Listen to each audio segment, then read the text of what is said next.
guys, welcome back. Here we go, part 5 now, isn't it, of this lovely Hellcat build. There's the fuselage with all this protective tape on it.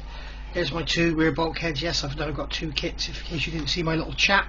I cut part 4 short purely because I did a little chat and said about this and everything and showed about it, and I wanted to make sure that you guys saw this issue around this part before doing anything else.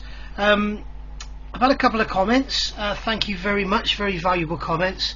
One of them was from, I think it was from James, and he said it looks like the problem is that there's no draft angle on the bulkheads. Well, actually there is, mate. There is a draft on there, and it is the right way. That was the first thing I looked at.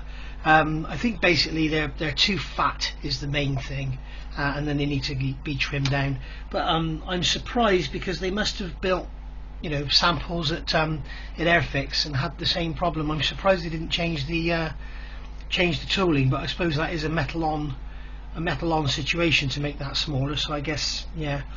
But anyway, I mean, it's not the end of the world to have to sand a bulkhead down. It's just knowing about it.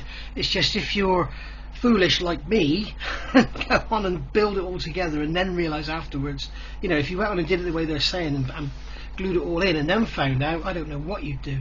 But anyway, I think the main thing as well is taking that off the bottom as well. This bit down here, I think that's causing some interference. So anyway, so that's done. That's by the by now. And as I say, if you're not having your model open up, if you're not having this area opened up, leave it out. There you go. So right, where are we now? We are at the point where I want to paint these tanks so that they can dry and get set hard and everything, and then we can mask them up to do the green. So I'm going to spray this one yellow, and I think it was James again. I'm sorry if it wasn't. I'm pretty sure it was James. Wouldn't you see the yellow through the bottom of there? Very good point. You know, I didn't consider that. I thought about it through here, but I didn't consider that you'd see yellow up through these.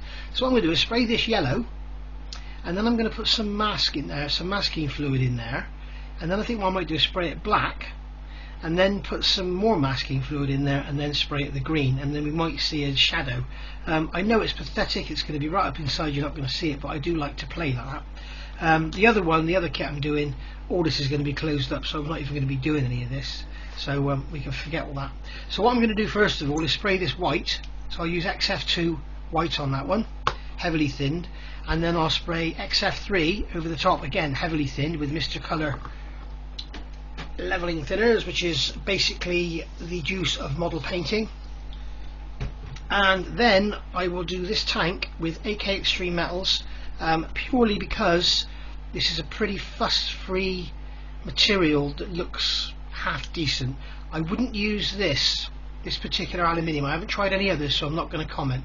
But I wouldn't use this one if I was doing a natural metal finish aircraft. It's not that bright, but I'm going to use it on here purely because I've got some Vallejo products and they seem to take forever to dry, if they dry at all. But I've done a whole other video on that. If you look back about, I don't know, 2 weeks, I've put my Vallejo metal coats don't dry. Have a look at that and see what you think. So anyway, I'll get on with this and then I'll be back. Oh, by the way, I forgot to say as well, there were some comments about the sound being all over the place, and I know exactly what you mean. I had issues when I first started doing videos. Then I started using the iPhone mic, basically the earphones sort of dangling here in front of the camera, and it didn't seem to make a lot of difference. It did make it louder, but I still got this variation, so from segment to segment to segment it was like up and down. So I've now got a new microphone, and it's hanging here just off the bottom of the camera, and let me know, is the sound better? It may be too loud now. I guess I can always adjust it when I edit the videos, but yeah, let me know what you think. I'm hoping it's going to stay constant through all the segments. Okay, so they're painted now, and they'll probably get a gloss coat. I've got a bit of a reaction there on that corner, I don't know what that is, but not going to worry about it.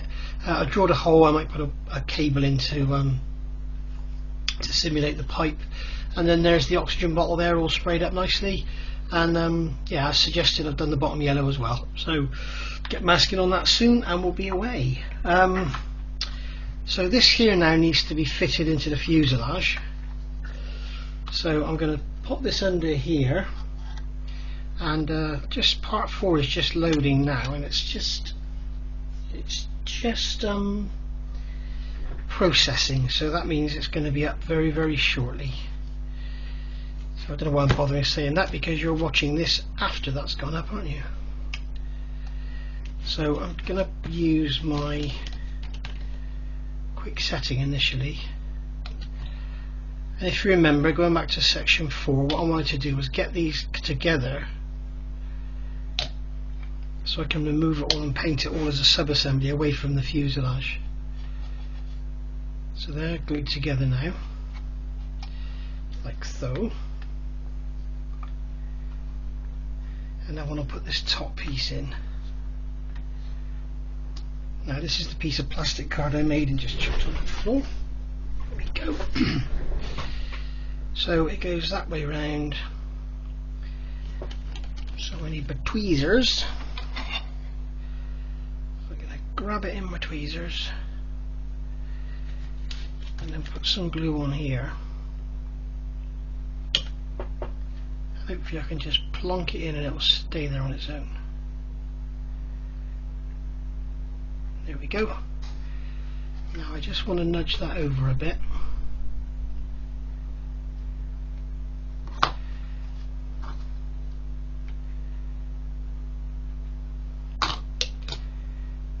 Then I can put some glue on this side. Put some more on that side. I want it to be fairly strong. And this is purely just to hold it together while it's all while I'm messing with it and painting it and weathering it and God knows what. Now I just want to check I'm not going to foul on that fuselage.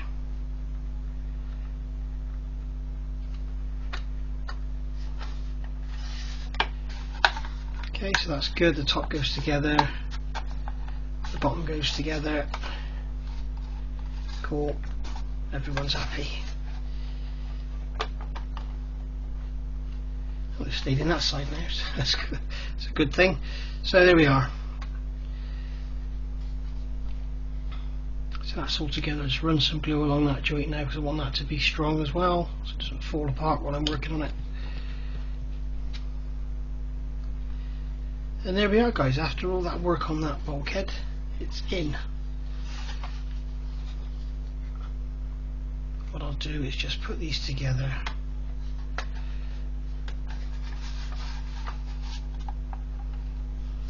and put a rubber band around them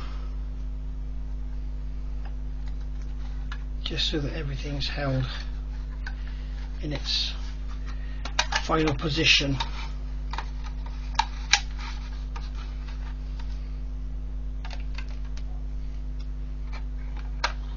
Oh, I think it's a bit dodgy. That might slip down and rip that armour plating off, mightn't it? Put my finger on here, stop it catching on that pin.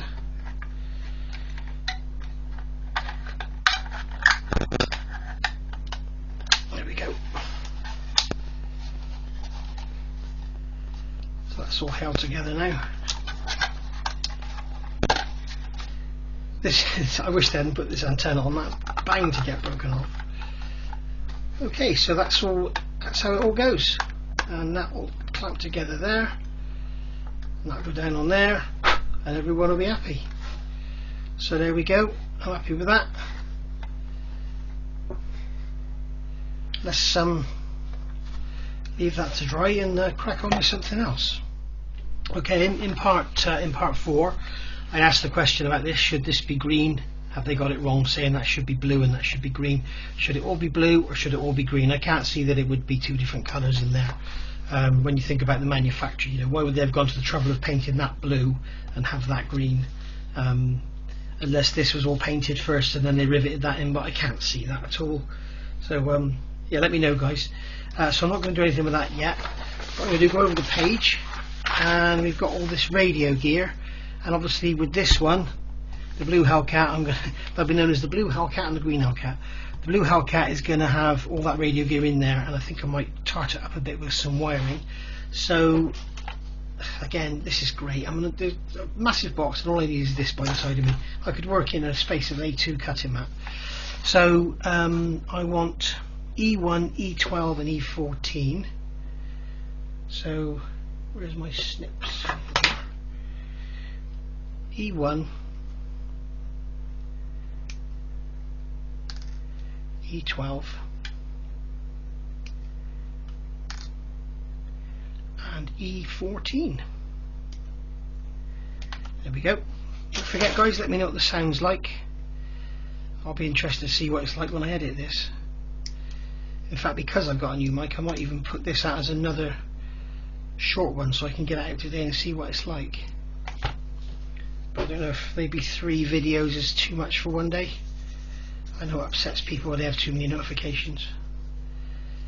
So that's that cleaned up. We don't have to be too fussy about all this stuff because it's not going to be exactly visible. I noticed the seam on the top of the oxygen bottle wasn't the best I've ever done.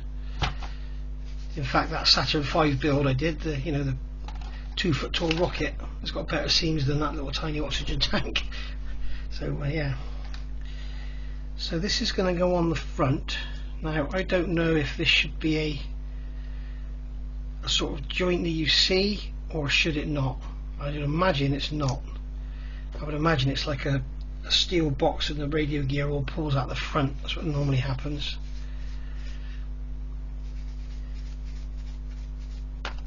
So I think I will take the time to just get rid of any gaps or anything. I'll get in there with the quick setting, I think. Dab in there, and then push it down this way so it's level on the top. Get it equal about. And what I'll do before I do anything with them, I'll check my references to see which way they are, if they are actually if they have got a frame around them or not. And then this next part here is E2,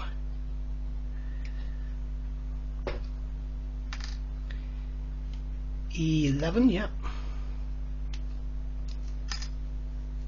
E16, E15, and I'll bet that's E13. Yeah. There we go. So just clean up those nibs.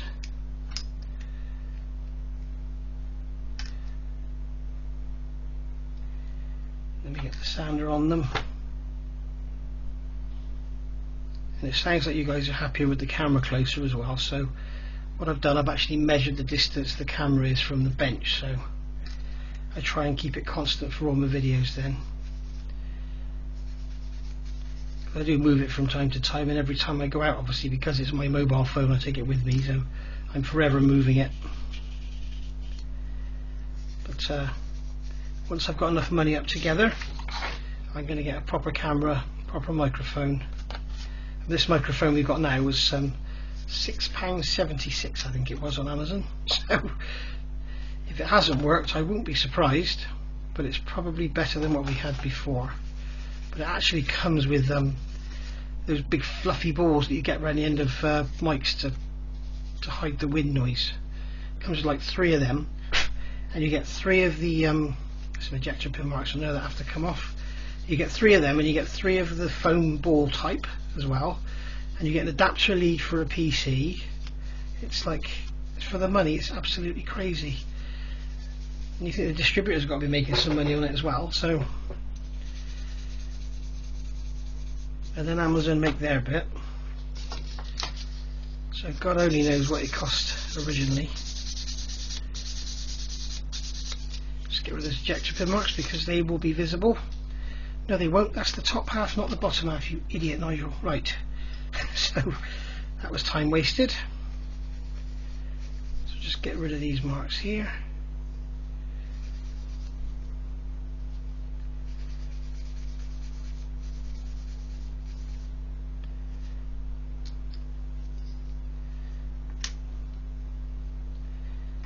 And I think that's that. So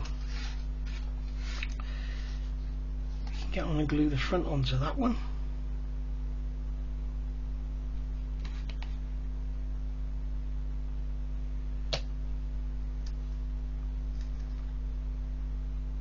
I'm pushing down and upside down because I'd rather the top was correct than the rest of it, than the bottom, should I say, because top is where all the lining up needs to be done, although you're not going to see the top of them. What would be nice on this, if I could be bothered, would be to scratch build the fuel fillers and have some hatches open and stuff. That would be nice. But no doubt someone will come up with that as a resin accessory, or maybe they won't. Maybe this kit won't prove to be very popular at all, who knows. But I see no reason why it shouldn't. It's certainly, for me anyway, it's certainly a very interesting subject. I mean, it'd be nice to see a 24 scale Corsair and a Wildcat as well, wouldn't it? But, I've actually got, in 32nd scale, I've got a Dauntless, an Avenger, a Wildcat, a Hellcat, a Corsair. What's the other one? What's the late war one, or even after the war? Oh, the little tiny thing. I can't think of the name of that. I think it starts with a B. Bearcat. Yeah, I got Bearcat, and yeah. So all in all, got quite a few of them. I'd like to get that Kitty Hawk Kingfisher as well. I bet that's a lovely kit. Right, so I'm waffling anyway. I'll shut up now. So we need to sand the bottom of these off flat now. I'll get my coarse sander for that. Nice flat sander, just lightly go across like that. Get the bottoms of them flat, because it's nice to have a flat bottom to work with.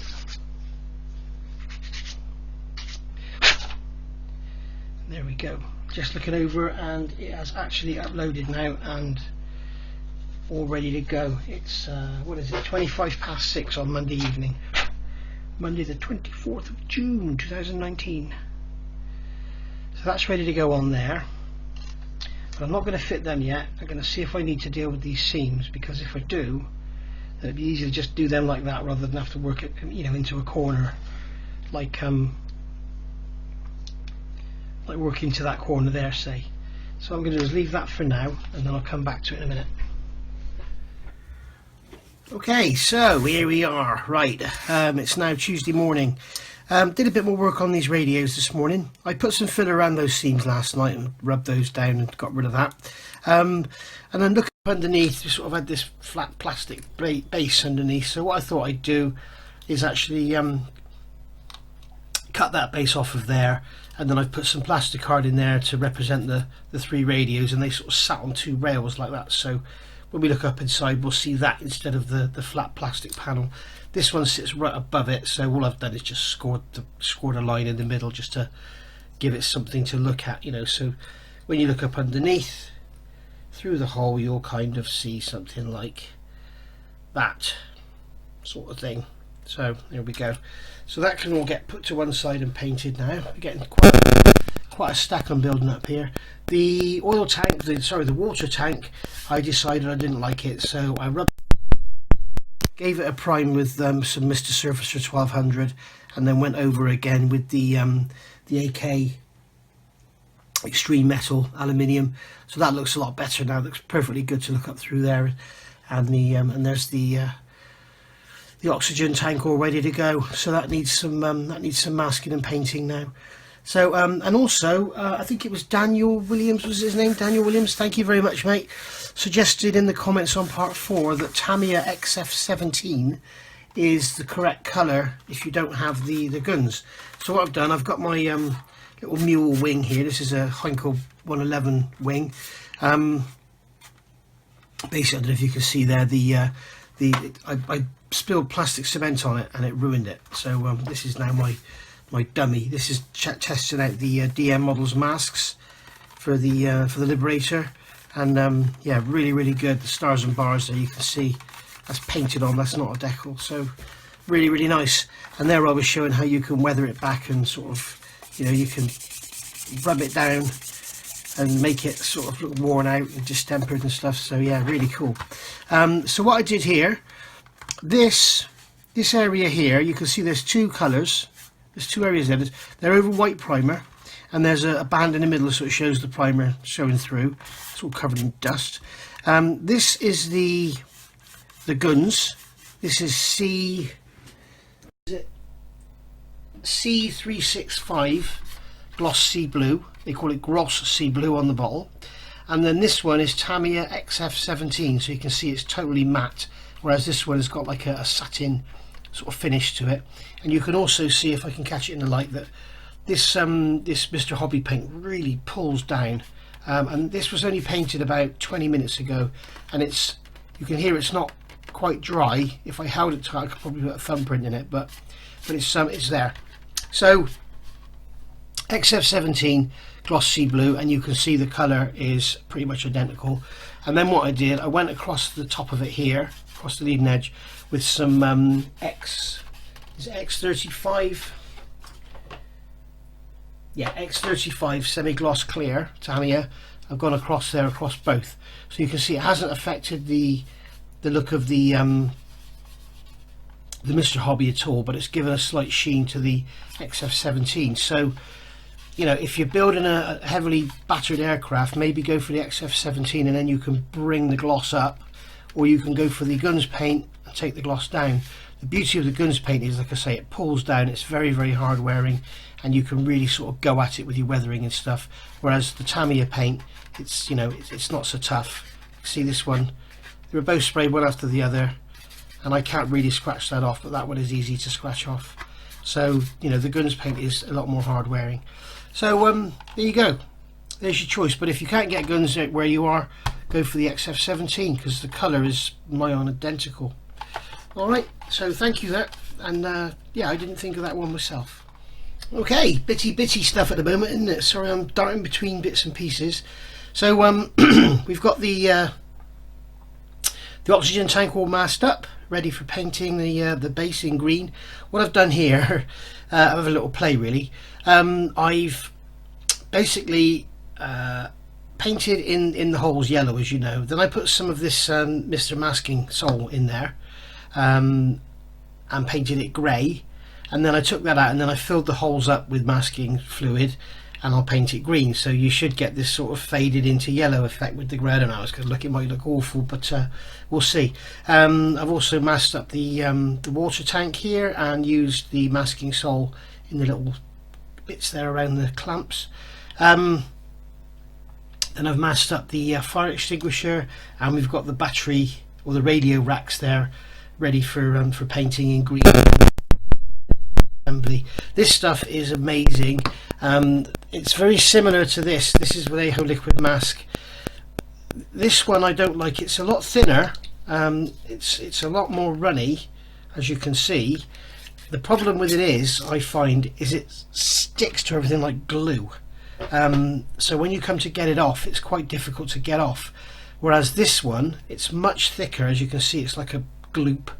And all I ever do is just put the brush upside down like that, and then put some on a cocktail stick and dab it where I want it. And the beauty of it is, when it sets to like a dark green colour, and you can, like if I had it all over the edge here, I could manipulate it and just push it in, and it's kind of, you know, it kind of goes where you want it to. And then when it comes time to take it off, as long as you don't leave it on there for weeks, it just comes off really easily and doesn't take any paint with it. So yeah, really good stuff. I'd recommend this to anyone. Apparently that's the kind of colour it goes when it's set. Apparently the Humbrol masking fluid, Humbrol Maskol is it called, apparently that affects acrylic paint. I don't know, can somebody tell me if that's the case? I don't know, but that's something I'd heard. So but yeah, I definitely steer clear of the Vallejo one. It's not the best, and I'd get the Mr. Hobby one if I were you. It's very, very good. Okay, so these are all painted now, and I know that everybody likes to see an unmasking, so let's see how these look. So this is the little fire extinguisher. That's always the problem, is getting the masking tape off your fingers.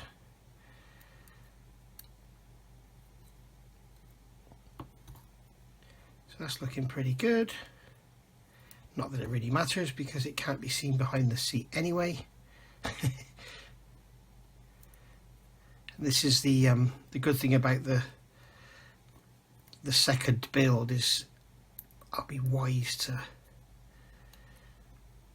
wise to doing stuff that's a waste of time and just not do it. There we go. So there's the fire extinguisher with the green straps. Let's do this water injection tank. Get that off first.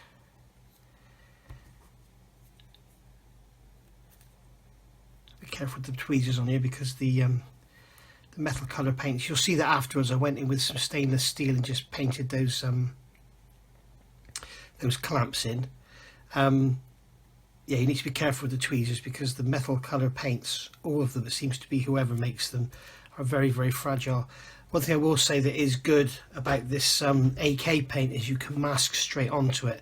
If you did this onto the Mr. Hobby, these paints here, those, when you actually take the masking tape off, it kind of destroys the finish. It actually looks quite good. If you're after like a corroded aluminium finish, paint your model with that aluminium and then put masking tape on it, and when you pull it off, it does actually give like a nice corroded finish. If you're after a, you know, battered, burnt out sort of crash diorama or something, and you want to show the, you know, the say the internal skin of an ME262 that wasn't painted, it gives a very authentic effect.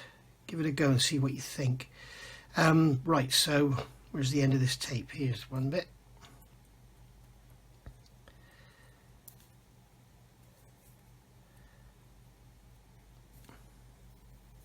There we go. And for the newer modelers amongst you, this is probably the best way to do masking, is put a narrow band on first, then put the wide band on after, and then your narrow band is just literally, you're just concentrating on getting the masking done rather than, you know, what's going on around it. And also with the wider band, it can sometimes pull away and everything because of curvature and that. So let's get that one off for there. See how easy that mask all pops off? Not mask all, the masking Neo. Let's get this cocktail stick out of here. Guess it doesn't matter if I scratch the paint up here because it's never going to be seen.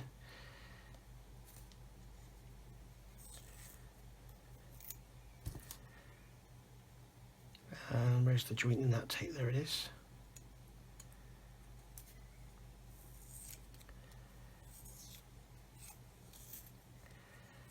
Oh, and it's taking the narrow bits off as well, but that's good of it. There we go. And there we are, that's that tank done. And we can see we've got the straps there, and you know, the aluminium, the stainless steel bits in the middle there. So that's all good. Get it back on its cocktail stick. Let it sit there to dry. And here's the biggie, the oxygen tank. So how well did this come out?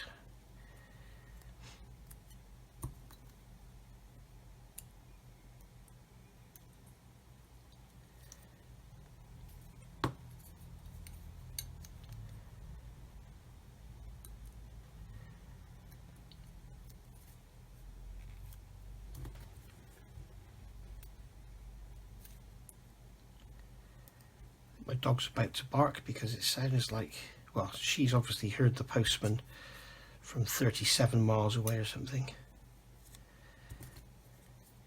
She, here we go. I don't know how she does it. She'll bark like this and then, like, you know, literally 3 minutes later the post will come. I think she must have heard the postman. You know, I don't know how she does it. Anyway, and I'm going to make a start on the number 2 build today, you'll be pleased to know, so that video should be up today as well. Today being Tuesday the 25th. So let's get a cocktail stick and dig out the masking fluid and see how it looks. That's how easy it comes out, you see. Oh, that's pulled the yellow paint off with it. There we go. So didn't work as well as I planned, but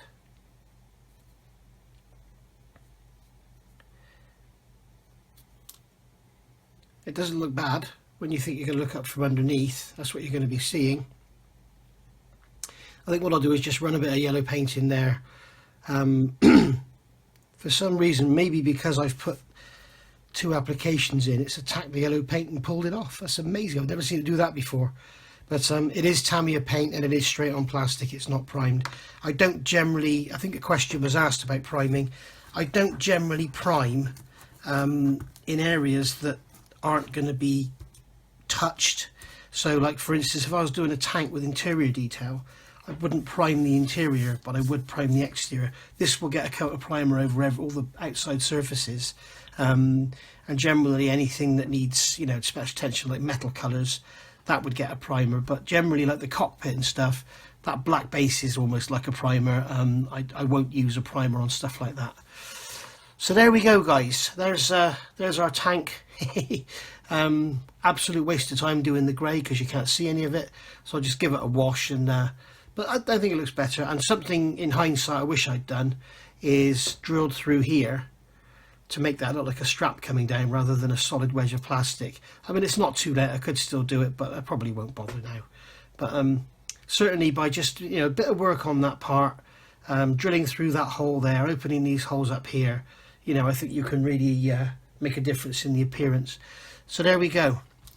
So right, I'll be back in a minute. We'll look at some more building. Right then, guys, I want to talk instrument panels for a minute here. We've reached that point in the instructions, and as you all know, I'll be using the Airscale set. Now, I've done a video on taking me up to this far, which I'll incorporate with this when I actually do the work, when I actually do the instrument panel. I'm not going to do the instrument panel right now, but what I want to talk about is somebody messaged and said that the Airscale instrument panel for this kit is incorrect because it's not the correct instrument panel, and it also doesn't have the rocket firing instrumentation, the rocket firing bits and pieces. So I've done a bit of research because I know Peter at Airscale, and for him to get something wrong is rare. So I thought I'd look into this. Now, it could be that he made a mistake and looked at the F6F-3 or an F6F-6 or something like that. So I started looking through my resources, and here we've got this book here. This is the F6F Hellcat in detail and scale. And we all know these are pretty good books. Okay, so just feast your eyes on this a minute. Here you can see the F6-5 cockpit details, it says here, and it says here, and it shows here they've got this panel on the instrument panel, and you can see it's, I'll make sure it's not in the light, so you can basically see that it's like a panel which is over the instrument panel. And what this is a lighting panel that went over the front, and it kind of angled up to the pilot's face with red lighting in it to illuminate the gauges, and it was basically for night fighting. So that was an additional panel added onto the original instrument panel. Now, in one of these books, it actually says that the I think it's in the Squadron book, it says that the F6F-5 was fitted with this panel. Now, why would they have fitted a night vision panel to an aircraft that wasn't going on night duty? You wouldn't. Why would you do that? So, if you turn over the page on this one, here we go, we've got an F6F-5, okay, and you can see there that the instrument panel hasn't got the cover on it, okay, so there we go. So that's put that one to bed. Now, what they're giving you in the kit, in the Airfix kit, is a clear instrument panel like this, and then you get the cover that goes on. So you could in fact leave the cover off and have it like this if you want to, or add the cover. And there you go, you've got your covered instrument panel with your night fighter cover on it. Or you could sand all that detail off, add your Airscale parts, and then if you really want to, you could put the night fighter cover over that instrument panel. It fits perfectly. So that's that one put to bed. If you want it, even if I'm incorrect and this cover was put on every single F6, F5, you can still use it if you want to over the Airscale panel, because it's a lot nicer than this one. It's all molded and it's very soft. They also give you one without molded on gauges, and you use the kit decals. So you know, you pays your money, you takes your choice. So I'm definitely using this, and I've ordered another set for my second model as well, and I don't think I'll be putting this on, but I'll do some more research and see where we go from there. The second thing that was noted was that the Airscale set doesn't include the rocket firing gear. Now here we can see on here, this is the rocket firing gear, rocket selectors, yeah? And the Airscale set doesn't include it. It's got heater controls. Right. F6F-5 with no rocket firing equipment and heater controls. This I find really confusing, because when you go to here and you start talking about armaments, here we are, next page, external stores. It says here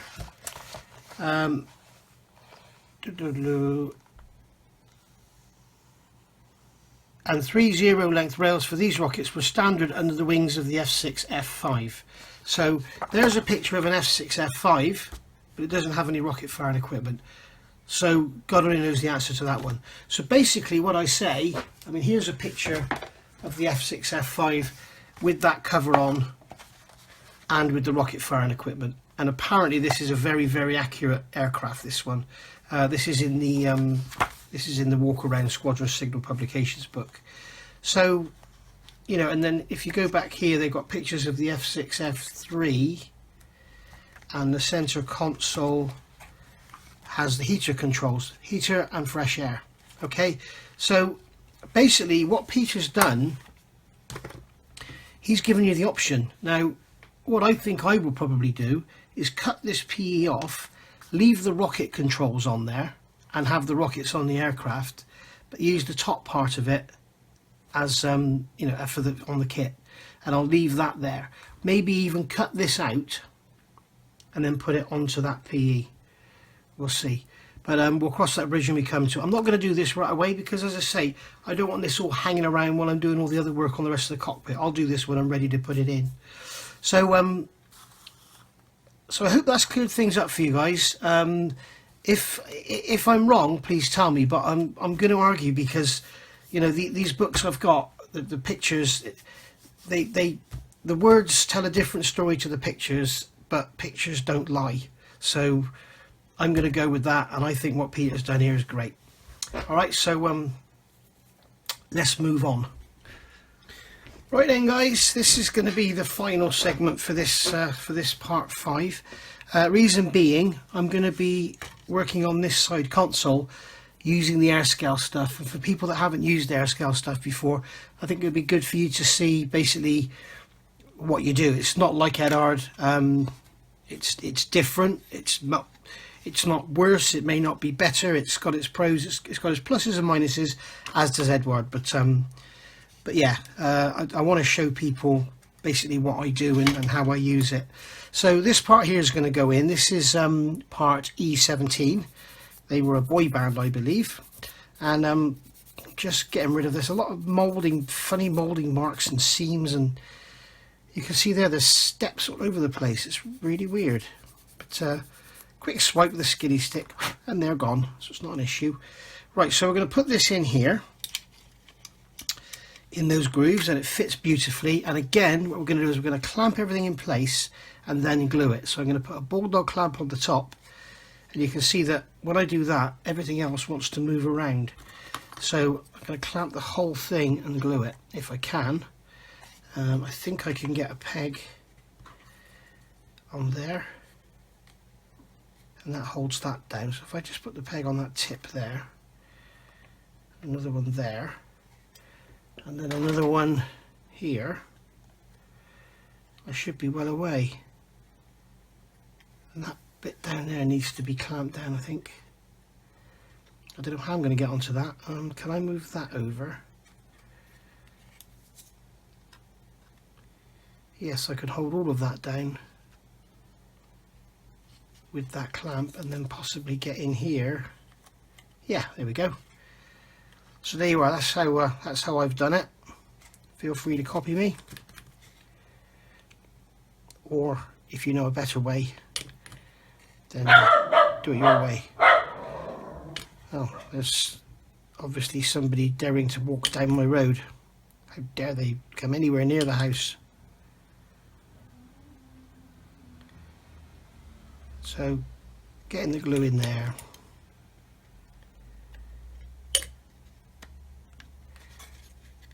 Just want to make sure I haven't... Yeah, it looks like that one's been bent and pushed away. Oh no, it's square. That's okay. And I'll get some glue in here. There we go.